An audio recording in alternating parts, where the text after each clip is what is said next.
Again, and US President Donald Trump has commented, saying that North Korea is, quote, sort of a nuclear power. He made these remarks as he left the United States for his Asia tour. Trump indicates that North Korea possesses a large arsenal of nuclear weapons when asked about recognizing it as a nuclear power. The US president is expected in South Korea on Wednesday for the Asia-Pacific Economic Cooperation Forum. And meanwhile, a senior US official says that Trump will not meet the North Korean leader Kim Jong-un during his South Korea visit, though he remains open to future talks.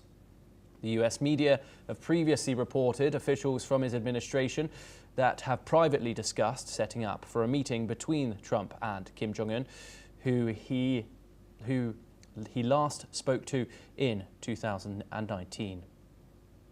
We're now joined by Dr. Sanjay Kumar. He's a journalist at the Korea Herald and he joins us live from Seoul in South Korea. Dr. Kumar, pleasure to speak to you. Let's first get on with that statement that he has made today. Obviously, Donald Trump famously called Kim Jong-un a rocket man at his United Nations address in his first term. Donald Trump reiterating that statement. Often Kim Jong-un is associated with rockets and missiles and weaponry, big parades down the streets of Pyongyang, sort of a nuclear power. Is Donald Trump accurate in his descriptions there? Thomas, first of all, thank you very much for having me. And we have to understand the legal context of what President Trump has said today.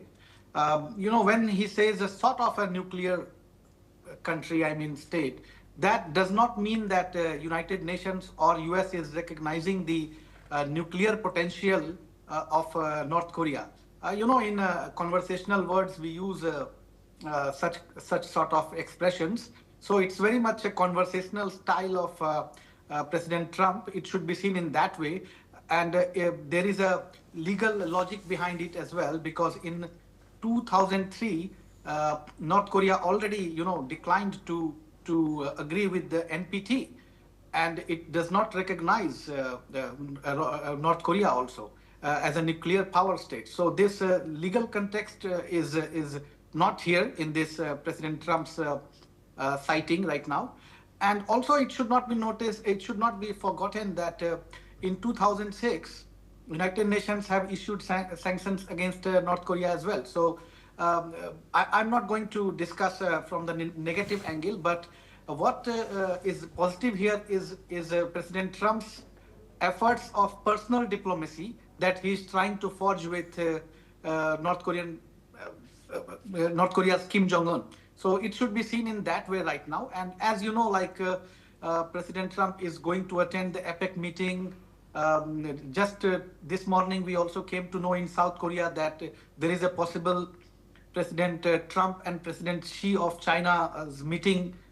Also, the South Korean President Lee Jae-myung is to meet President Trump as well. So a lot of euphoric things are happening. And we should also recall the Trump and Lee Jae-myung's meeting when Lee Jae-myung cited President Trump as peacemaker, and he also showcased his commitment of playing a role of pacemaker. So this peacemaker and pacemaker, from that perspective, I think there is something to be positive. But if you ask me frankly from North Korea's perspective, I do not see any substantial reason to just come to Gyeongju for APEC. But if we want to be under wishful thinking, maybe North Korea's Kim Jong-un can come towards Panmunjom and he can just say hi. But this is again very, very much wishful and very, very hopeful, I think, approach. Yeah. Yes, and Dr. Kumar, there seems to be a bit of an appetite from South Korea's leader for, of course, peace in the Korean peninsula between the North and the South. Do you think Donald Trump can help facilitate that, especially given the seemingly like for one another between Donald Trump and Kim Jong-un? Yes, that kind of Trump's personal diplomacy can help here in South Korea in creating a positive and in minimizing, mitigating the tensions between the two Koreas, and uh, especially under South Korean President Lee Jae-myung's pragmatic approach under the umbrella of this uh, peaceful coexistence kind of policy that he wants to forge with North Korea.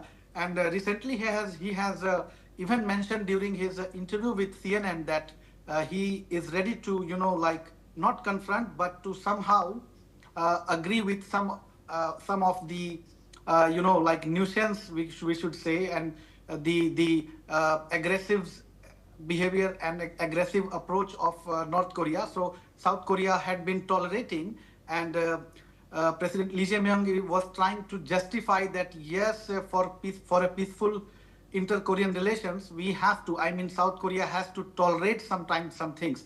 Although this is creating different kinds of political debates domestically, but for a peaceful coexistence approach to be working, this kind of personal diplomacy has no harm, and it is good for the health of inter-Korean relations. Dr. Kumar, always a pleasure to talk to you. Thank you very much for joining us.